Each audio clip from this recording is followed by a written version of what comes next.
यश बढ़ना ये भगवान की कृपा नहीं मानी जाती। भगवान की कृपा मानी जाती है अंदर का चिंतन बदलना, जिससे आपके अनंत जन्मों के संस्कार भस्म होकर और अगला जो है वो बड़ा उत्तम होगा। अंदर के चिंतन से होता है, बाहर से कुछ नहीं होता। मात्र अंदर का चिंतन। अच्छा, अंदर का चिंतन हम लोगों का स्वभाव बन गया बहिर्मुखी। बहिर्मुखी मतलब बाहर, बाहर यश कीर्ति लाभ विजय, इससे हमको सुख मिलता है। अंदर से कोई मतलब नहीं रखता कोई, कोई विरला ही अंदर से। अब क्या होता है, भगवान जब कृपा करते हैं तो संत समागम देते हैं, फिर दूसरी जब कृपा होती तो विपरीतता देते हैं, और फिर अंदर से एक रास्ता देते हैं, ये मेरा रास्ता है, ये परम शांति का रास्ता है, ये शांति का रास्ता नहीं। भगवान वो रास्ता देते और जीव को अपने पास बुला लेते हैं। बिना प्रतिकूलता के संसार का राग नष्ट नहीं होता। किसी को भी वैराग्य होता है तो संसार की प्रतिकूलता देखकर वैराग्य होता है। सब कुछ हमारे अनुकूल है तो हम आनंदित होकर उसका भोग करते हैं। जब हमारे ऊपर प्रतिकूलता आती है तब ठेस पहुंचती है कि इतना झूठा संसार, तो अंदर से भगवान रास्ता देते हैं, ये सही है। भगवान बिना प्रतिकूलता के इस संसार को छुड़ाने का कोई भी औषधि नहीं रखी। आज तक जितने बड़े महापुरुष हुए हैं, जिनका जीवन बदला है, उनको प्रतिकूलता का दर्शन करके बदला है।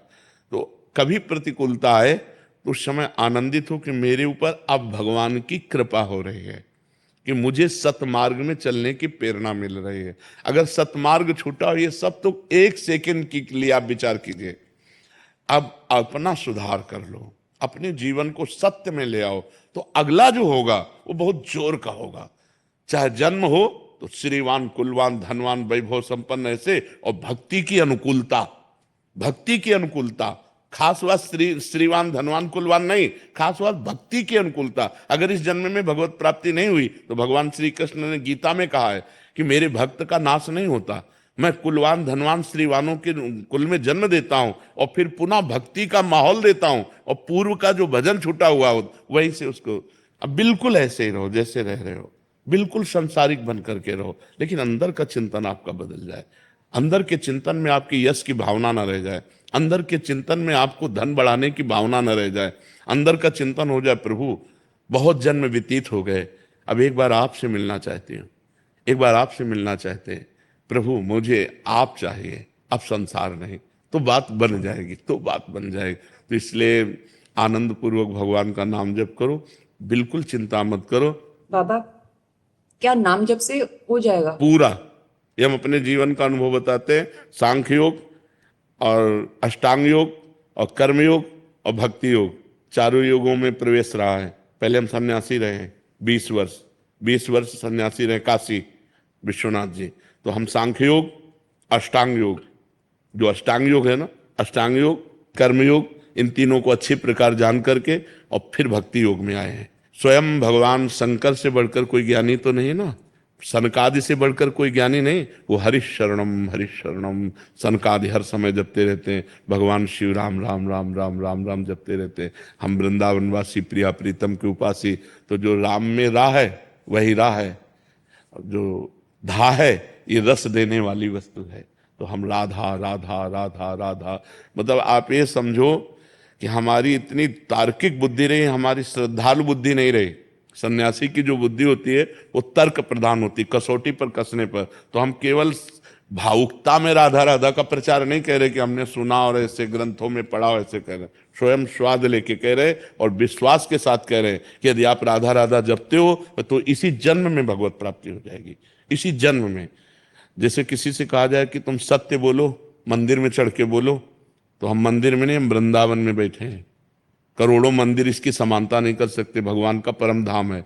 अगर राधा राधा नाम चल रहा है तो इसी जन्म में भगवत प्राप्ति हो जाएगी। हमारी आखिरी श्वास यदि राधा, तो मुझे श्री जी की प्राप्ति, भगवान की प्राप्ति हो जाएगी, इसमें कोई संशय नहीं। और किसी साधनों की कोई आवश्यकता नहीं, आप केवल अंदर ही अंदर चलाइए और लिखिए। देखो, हम जो कह रहे हैं उसको समझो। बहुत अधिक नाम जपने की हमें चेष्टा नहीं करनी, कम संख्या हो लेकिन मन लगा करके हो। जैसे हम, अब देखो आप लिखो राधा, अपने दिमाग में लिखो, खुले नेत्र लिखो या बाहर, बाहर देखो दिखाई दे रहा है राधा लिखा हुआ, वही कान में सुनो राधा, वही अंदर उठाओ राधा, ये तीनों का एकाकार हो जाए तो ये करोड़ों नाम जप के बराबर है। देखो जैसे हम बोला राधा, ऐसे हम 1,000 राधा नाम बोले तो हम बोला राधा, ये उपांशु है, इसे उपांशु कहते हैं।